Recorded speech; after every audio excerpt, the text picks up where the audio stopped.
నమస్కారం TCN news కి స్వాగతం. ముందుగా ముఖ్యాంశాలు. ప్రజలకు అందుబాటులోకి వచ్చిన విద్యుత్ స్మార్ట్ మీటర్లు ప్రభుత్వ కార్యాలయాల నుంచి ఆరంభం. తణుకు అన్నా క్యాంటీన్ను ఆకస్మికంగా తనిఖీ చేసిన ఎమ్మెల్యే ఆరిమిల్లి. ఆహార నాణ్యతపై ఆరా. దివ్యాంగులకు ధైర్యం ఇవ్వాల్సిన బాధ్యత అందరిది. హితవు పలికిన తణుకు బాలుర ఉన్నత పాఠశాల హెచ్ఎం పద్మావతి. పరిశ్రమల అవసరాలకు అనుగుణంగా పాలిటెక్నిక్ విద్యార్థులకు విజ్ఞానాన్ని అందించాలి. తాడేపల్లిగూడెంలో అధ్యాపకులకు ఉద్బోధించిన పశ్చిమ గోదావరి జిల్లా కలెక్టర్ నాగరాణి. తాటిపాక సెంటర్లో తాళం వేసిన ఇంటిలో 20 కాసుల బంగారం చోరీ. దర్యాప్తు చేస్తున్న పోలీసులు. ఓబలంక గ్రామంలో నిర్వహించిన దివ్యాంగుల దినోత్సవం. ముఖ్య అతిథిగా పాల్గొన్న విక్టరీ గ్రూప్ అధినేత డాక్టర్ వెంకటరెడ్డి. ధాన్యం గింజలను కొనుగోలు చేసేందుకు సిద్ధంగా ఉన్న ప్రభుత్వం. ద్వారకా తిరుమల మండలంలో స్పష్టం చేసిన ఏలూరు జిల్లా జాయింట్ కలెక్టర్ దాత్రిరెడ్డి. ప్రజల ప్రార్థనలతోనే విజయం సాధించిన 3 పార్టీల కూటమి. ద్వారకా తిరుమల సెమీ క్రిస్మస్ వేడుకలలో పేర్కొన్న ద్వారకా తిరుమల ఎమ్మెల్యే మద్దిపాటి. విద్యుత్ స్మార్ట్ మీటర్లు వినియోగదారులకు అందుబాటులోకి వచ్చాయి. తొలి విడతగా ప్రభుత్వ కార్యాలయాలు, వ్యాపార సముదాయాలకు ప్రస్తుతం ఉన్న మీటర్లు తొలగించి వాటి స్థానంలో వీటిని ఏర్పాటు చేస్తున్నారు. ఇప్పటి వరకు రీడింగ్ తీసే వ్యక్తి మీటర్ల వద్దకు వచ్చి ప్రింటెడ్ బిల్లు ఇచ్చేవారు. ఒక్కో నెల ఆలస్యంగా రీడింగు నమోదు చేయడంతో బిల్లు ఎక్కువగా రావడం, యజమాని ఇంట్లో లేకపోవడంతో సకాలంలో బిల్లు అందకపోవడం వంటి సమస్యలు వచ్చేవి. ఈ స్మార్ట్ మీటర్ల కారణంగా విద్యుత్ చౌర్యం అరికట్టడంతో పాటు ప్రభుత్వ కార్యాలయాల్లో బిల్లులు పేరుకుపోకుండా ప్రతి నెల కట్టే పరిస్థితి ఉంటుంది.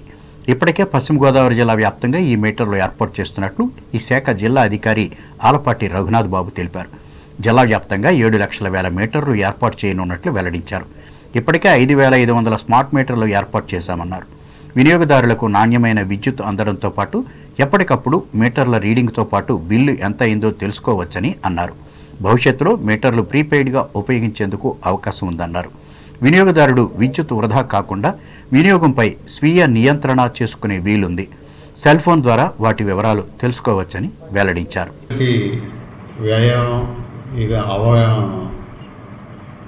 ఆర్థిక భారం లేకుండా డిపార్ట్మెంట్ పని విధానం మెరుగుపరుచుకునే విధంగా స్మార్ట్ మీటర్ని ఇంట్రడ్యూస్ చేయడం జరిగింది. ఈ రోజున ఐటీ విభాగం బాగా మెరుగవుతుంది. స్టేట్స్లో కానివ్వండి, మన ఇండియాలో కానివ్వండి, మన స్టేట్లో కానీ.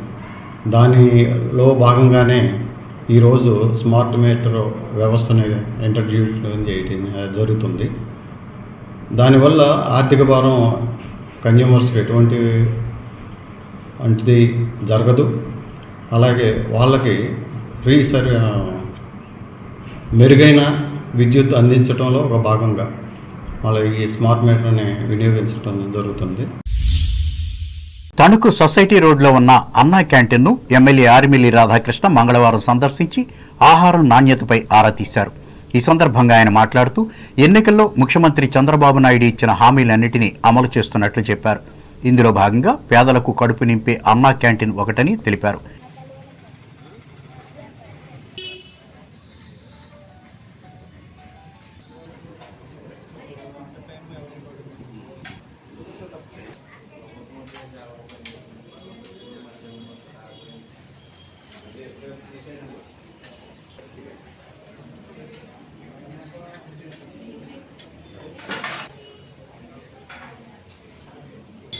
ఎన్టీఆర్ అన్నా క్యాంటీన్ ప్రారంభించిన తర్వాత ఉదయం బ్రేక్ఫాస్టు, మధ్యాహ్నం లంచ్, ఈవినింగ్ డిన్నర్ ఇక్కడ దాదాపు 1,500 మంది తణుకు అన్నా క్యాంటీన్లో ప్రతి పూట కూడా చేయడం జరుగుతుంది. ప్రతిరోజు కూడా చేయడం జరుగుతుంది.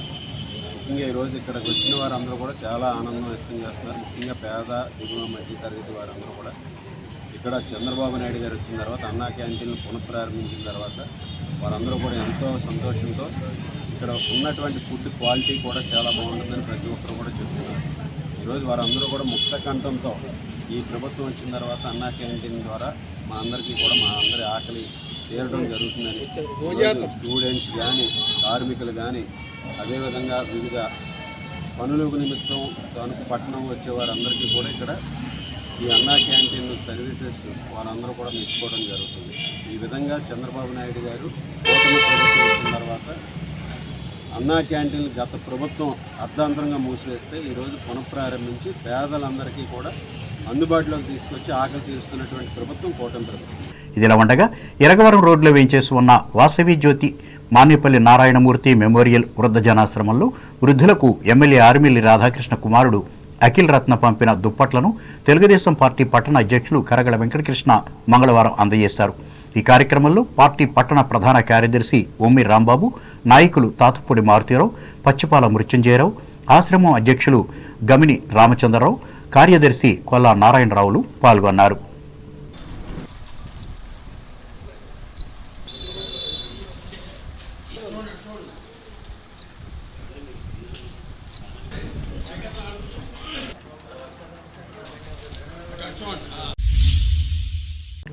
అంతర్జాతీయ దివ్యాంగుల దినోత్సవాన్ని తణుకులో మంగళవారం నిర్వహించి వీరు ఎదుర్కొంటున్న సమస్యలను చర్చించుకున్నారు. వివిధ రకాల అంగవైకల్యంతో బాధపడే దివ్యాంగుల ఆత్మవిశ్వాసం పెంచేందుకు ఐక్యరాజ్య సమితి 1992లో ప్రతి సంవత్సరం డిసెంబర్ 3వ తేదీన దివ్యాంగుల దినోత్సవం నిర్వహించాలని పిలుపునిచ్చింది. దివ్యాంగులు మానసికంగా అధైర్యపడకుండా ఆత్మస్థైర్యంతో ముందుకు దూసుకువెళ్లేందుకు ఈ దినోత్సవం దోహదపడుతుంది. ఈ సందర్భంగా పట్టణానికి చెందిన 1వ నెంబరు మున్సిపల్ ప్రాథమిక పాఠశాలలో నిర్వహించిన సభకు జిల్లా పరిషత్ బాలుర ఉన్నత పాఠశాల ప్రధానోపాధ్యాయుని కె పద్మావతి అధ్యక్షత వహించి మాట్లాడారు.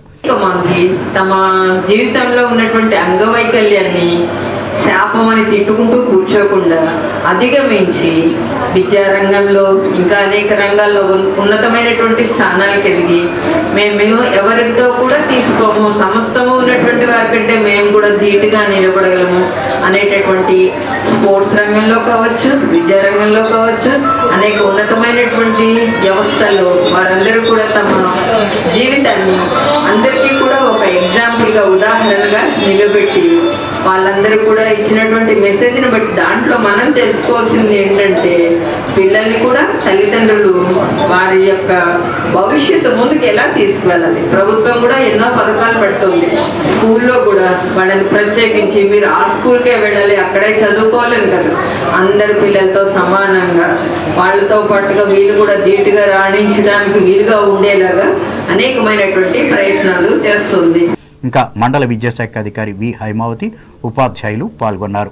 అనంతరం ఇదే ప్రాంగణంలో కోర్టుకు చెందిన న్యాయ సేవాధికార సంస్థ ఆధ్వర్యంలో కూడా ఈ దినోత్సవాన్ని నిర్వహించి దివ్యాంగులలో స్థైర్యాన్ని నింపే విధంగా సూచనలు, సలహాలు ఇచ్చారు. ఈ సందర్భాన్ని పురస్కరించుకుని నిర్వహించిన సాంస్కృతిక పోటీల్లో గెలుపొందిన విజేతలకు బహుమతులు అందించారు. పాఠశాల ప్రధానోపాధ్యాయులు నంద హరిబాబు అధ్యక్షతన జరిగిన ఈ సభలో న్యాయవాది కౌరు వెంకటేశ్వర్లు, ఉపాధ్యాయులు కేవీసీ శేఖర్బాబు, వానపల్లి పద్మావతులు పాల్గొన్నారు.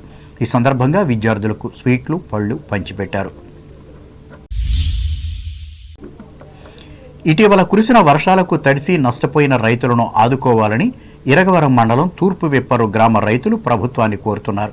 అయితే తడవని ధాన్యాన్ని చేలల్లో నుంచి తీసుకువచ్చి రోడ్లపై ఆరబెడుతున్నారు. ఈ సందర్భంగా గ్రామ మాజీ సర్పంచి ఆకేటి నరసింహరావు మాట్లాడుతూ అమ్మిన ధాన్యానికి రావలసిన మొత్తాలు వెంటనే బ్యాంకు ఖాతాలో వేస్తున్నట్లు చెప్పారు. ఎన్డీఏ గవర్నమెంట్లో మరి రైతులకి చాలా ఉపయోగకరంగా ఉంది. ఎంచేతంటే గత ప్రభుత్వాల్లో ధాన్యం వెళ్ళిన 21 రోజుకి కానీ 2 నెలలకు కానీ నెల 15 ధాన్యం డబ్బులు పడేవి కాదు. కానీ ఎన్డీఏ గవర్నమెంట్ నరేంద్ర మోడీ, చంద్రబాబు నాయుడు, పవన్ కళ్యాణ్ నాయకత్వంలో ఎన్డీఏ గవర్నమెంట్లో మరి రైతులు ధాన్యం మిల్లుకి వెళ్ళిన వెంటనే తక్షణం అంటే 3 గంటలు 5 గంటల్లోనే డబ్బులు పడిపోతున్నాయి. మరి రైతు భరోసా కేంద్రం కాడికి వెళ్ళి మనం ఏలుముద్ర వేసిన వెంటనే ఒక అరగంట కూడా పడిపోయిన వాళ్ళు ఉన్నాయి. అంచేత రైతుకి ఏ విధమైన ఇబ్బంది లేకుండా నెక్స్ట్ పెట్టుబడి మళ్ళీ పంటలు ఊడ్చుకుంటే పెట్టుబడికి కూడా ఇప్పుడే పడిపోతున్నాయి. ధాన్యం పంపిన 12 గంటల్లో డబ్బులు వేయడం ఎన్డీఏ గవర్నమెంట్కి చాలా ధన్యవాదాలు చెప్పుకోవాలని పరిస్థితి. పరిశ్రమల అవసరాలకు అనుగుణంగా పాలిటెక్నిక్ విద్యార్థులను తీర్చిదిద్దాలని పశ్చిమ గోదావరి జిల్లా కలెక్టర్ చదలవాడ నాగరాణి సూచించారు. తాడేపల్లిగూడెంలోని ప్రభుత్వ పాలిటెక్నిక్ కళాశాలలో మంగళవారం ప్రారంభమైన రీజనల్ పాలిటెక్నిక్ ఫెస్ట్లో ఆమె ముఖ్య అతిథిగా పాల్గొని మాట్లాడారు. 1940-50వ దశకంలో తీసుకువచ్చిన పారిశ్రామిక విధానంలో ఐటీఐలు, పాలిటెక్నిక్లను ప్రభుత్వం ప్రారంభించింది అన్నారు. పెట్టుబడులను ఆకర్షించి పరిశ్రమలు నెలకొల్పేందుకు ప్రభుత్వం అనేక రాయితీలు ఇస్తోందన్నారు. వీటికి తోడు అవసరమైన నైపుణ్యంతో కూడిన మానవ శక్తి అందుబాటులోకి వస్తే మరింత పారిశ్రామిక ప్రగతి సాధించవచ్చని కలెక్టర్ ఆకాంక్షించారు. ఆ దిశగా కళాశాలల యాజమాన్యాలు కృషి చేయాలని దిశానిర్దేశం చేశారు.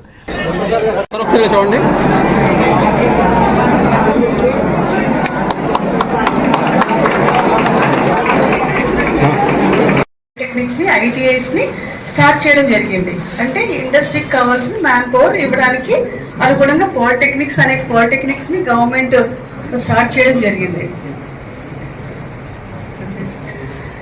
అలాంటిది ఇప్పుడు మొత్తం పాలసీ మార్చేసి ఎవరు కూడా ప్లేస్మెంట్స్ కి వెళ్ళము అంటే ఇప్పుడు కంపెనీస్ ని మనకు వచ్చి పెట్టాలి అంటే ఏం చూసి పెడతాయి?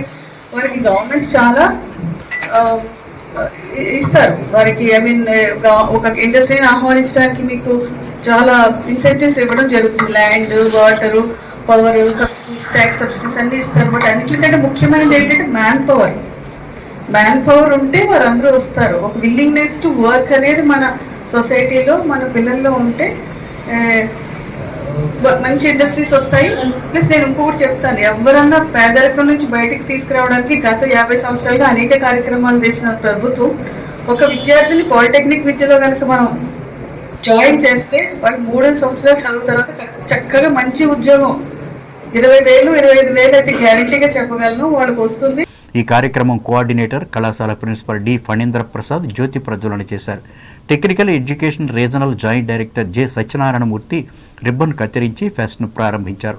విద్యార్థులు ప్రదర్శించిన వివిధ ప్రాజెక్టులను కలెక్టర్ ఆసక్తిగా తిలకించి వాటి విశేషాలను అడిగి తెలుసుకున్నారు. ప్రాంతీయ స్థాయిలో జరిగిన ఈ సాంకేతిక ఉత్సవానికి ఉమ్మడి పశ్చిమ గోదావరి జిల్లాలోని 11 పాలిటెక్నిక్ కళాశాలల నుంచి 123 మంది విద్యార్థులు హాజరయ్యారు. 48 ప్రాజెక్టులను ప్రదర్శించారు. వీటిలో ఉత్తమంగా ఉన్న 2టిని ఎంపిక చేసి 25,000, 10,000 రూపాయల చొప్పున నగదు ప్రోత్సాహక బహుమతిగా అందించనున్నారు. 15 నుంచి 20 ఉత్తమ ప్రాజెక్టులను ఎంపిక చేసి జనవరి 6వ తేదీ నుంచి 8వ తేదీ వరకు విజయవాడలో జరిగే రాష్ట్ర స్థాయి ఫెస్ట్కు పంపించనున్నారు. ఏపీ, ఎన్ఐటీలోని వివిధ బ్రాంచ్ల ప్రొఫెసర్లుగా జడ్జీలు వ్యవహరించి వీటిని ఎంపిక చేస్తారు. ఈ కార్యక్రమంలో Jangareddygudem GPT principal P Subrahmanyam, technical education controller of exams P Rajasekhararao, RDO Khathi Kausar Khan, tahsildar M Sunil Kumar, municipal commissioner M యేసుబాబులు పాల్గొన్నారు. వివిధ కళాశాలల హైస్కూల్ విద్యార్థులు తరలివచ్చి ప్రాజెక్టులను తిలకించారు. ఇప్పుడు వాణిజ్య ప్రకటనలు.